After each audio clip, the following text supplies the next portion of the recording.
చాలామంది మిత్రులు నాకు ఫోన్ చేసి ప్రశాంత్ గురించి అడుగుతూ ఉన్నారు. నేను చెప్పేది ఒకటే, ప్రశాంత్కి ఏమీ కాదు. ప్రశాంత్ చట్ట ప్రకారం బయటకు వస్తాడు. చట్టం మీద గౌరవంతో ఉన్నాడు. తను ఎక్కడికి పారిపోలేదు.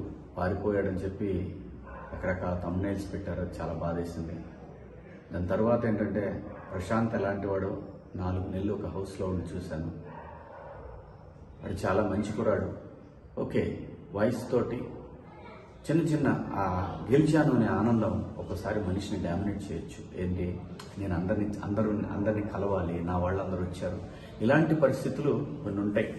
అటువంటి పరిస్థితులు కొంచెం ఎక్సైట్మెంట్ ఫీల్ అయ్యి ఉండి తను పొజిషన్లో ఆ ర్యాలీలో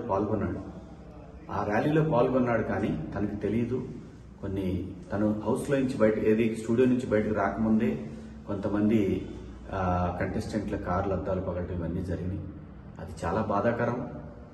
కానీ నేను అనేది ఆ విషయం ప్రశాంత్కి తెలియదు.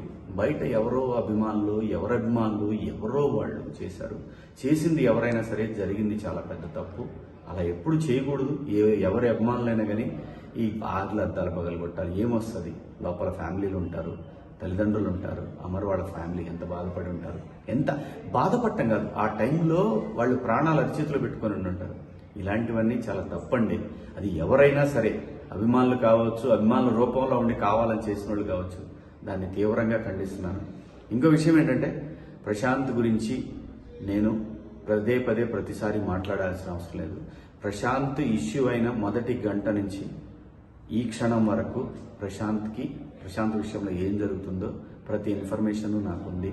సో కాబట్టి నేను ప్రతిదీ ప్రూవ్ చేసుకోవాల్సిన అవసరం కూడా నాకు లేదు. ఎందుకంటే వాడికి నేనేంటో తెలుసు, నాకు వాడేంటో తెలుసు. ప్రశాంత్ చట్టాన్ని గౌరవించే వ్యక్తి. చట్టాన్ని గౌరవించి చట్ట ప్రకారం తను బయటకు వస్తాడు. అది రేపు ఖచ్చితంగా ప్రశాంత్ బయటకు వస్తాడని ఎక్స్పెక్ట్ చేస్తున్నా. రేపు కాకపోతే ఎల్లుండి కాకపోతే మండే. ఎందుకంటే ఇది చట్టానికి లోబడినటువంటి అంశం కాబట్టి, చట్టాన్ని మనందరం గౌరవించాలి కాబట్టి ప్రశాంత్ నేరస్తుడు కాదండి. ప్రశాంత్ క్రిమినల్ కాదు. చట్టాన్ని అతిక్రమించారనే ఒక నెపం మోయబడ్డ వ్యక్తి. అది అతిక్రమించాడో లేదో గౌరవ జడ్జి గారు నిర్ణయిస్తారు. డెఫినెట్గా ప్రశాంత్ నిర్దోషిగానే బయటకు వస్తాడు. ప్రశాంత్ గురించి మీరు ఎవ్వరు కూడా వర్రీ అవ్వాల్సిన అవసరం లేదు. వాళ్ళ నాన్నగారు, వాళ్ళ బావగారు, వాళ్ళ కుటుంబ సభ్యులు కంటిన్యూస్గా నాతో టచ్లో ఉన్నారు. అందుచి ఇంకొకటి కూడా, ఆ థంబ్నెయిల్స్ అన్ని చాలా బాధాకరంగా ఉన్నాయి. దేని గురించి థంబ్నెయిల్స్? ఎందుకు అలా పెట్టుకోవాలి?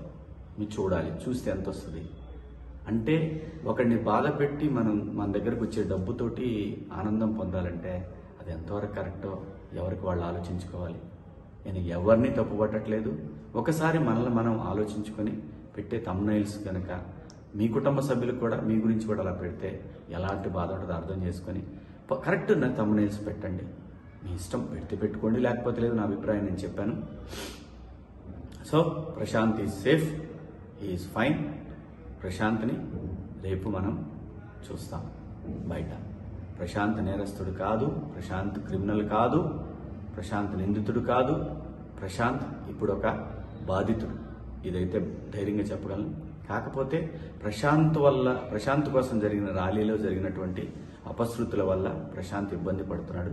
ఇది భవిష్యత్తులో కూడా ఎలాంటి పునరావృతం కాకుండా ప్రతి వాళ్ళు, అభిమానులైనటువంటి వాళ్ళు ఆలోచిస్తారని ఆశిస్తూ, సో ఈ 3 రోజుల నుంచి కూడా నేను నిజంగా హౌస్ నుంచి వచ్చాను కాబట్టి ఇంకా అది మా మైండ్లోంచి పోలేదు. మీకు ఎవరికి అర్థం కాదు. కొంచెం ఆ ఇది ఉంటుంది. నేను తట్టుకున్నాను, కానీ ఆ వయసుకి ఆ పిల్లలు తట్టుకోలేరు కాబట్టి కొన్ని ఆ ఇబ్బందులు కూడా ఉన్నాయి. సహృదయంతో మీరు అందరూ అర్థం చేసుకుంటారు. నిన్ననే యావర్ని కలిశాను. మొన్న నైట్ యావర్ని కలిశాను.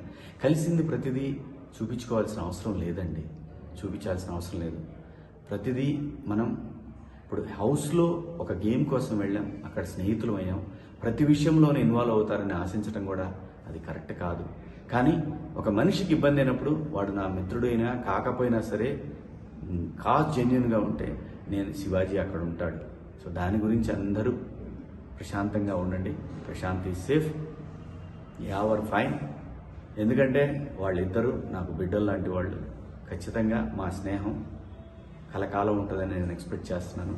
సో మీ అందరికి కూడా బిగ్ బాస్ హౌస్లో మీరందరూ కూడా మమ్మల్ని ఎంతో ఎంకరేజ్ చేసి ఈ పొజిషన్కి తీసుకొచ్చిన మీ అందరికి కూడా పేరు పేరున ధన్యవాదాలు తెలుపుకుంటూ, మీడియా మిత్రులకు కూడా కొంచెం సంయమనం పాటించండి. కొంచెం యూట్యూబర్స్ అందరికి కూడా నా విజ్ఞప్తి ఏంటంటే సోషల్ మీడియాలో కొంచెం సంయమనం పాటించండి. దీనివల్ల ఏమీ రాదు. సరైన కంటెంట్, సరైన కథ ఉంటే చిన్న సినిమా అయిన పెద్దగా ఆడుద్ది. మీరు సరైన కంటెంట్ ఇస్తే ఖచ్చితంగా చూస్తారు. థంబ్నెయిల్ ఒకటి ఉండి వీడియో కంటెంట్ ఇంకోటి ఉంటే చూస్తారు, క్లిక్ వస్తుంది. కానీ అది రన్ అవ్వకపోతే మీకు కూడా ఏం ఉపయోగం ఉండదు. ప్లీజ్ దయచేసి కొంచెం సంయమనం పాటించండి. మీ ఇంట్లో వాళ్ళు కూడా ఇలాగే ఇబ్బంది పడతారు కదా. సో దయచేసి అందరం బాగుండాలి, అందులో మనం కూడా ఉండాలి అని అనుకుంటే అందరం బాగుంటాం. మీడియా మిత్రులందరికీ కూడా సహకరించిన మీడియా మిత్రులందరికీ, అలాగే పోలీసు వారికి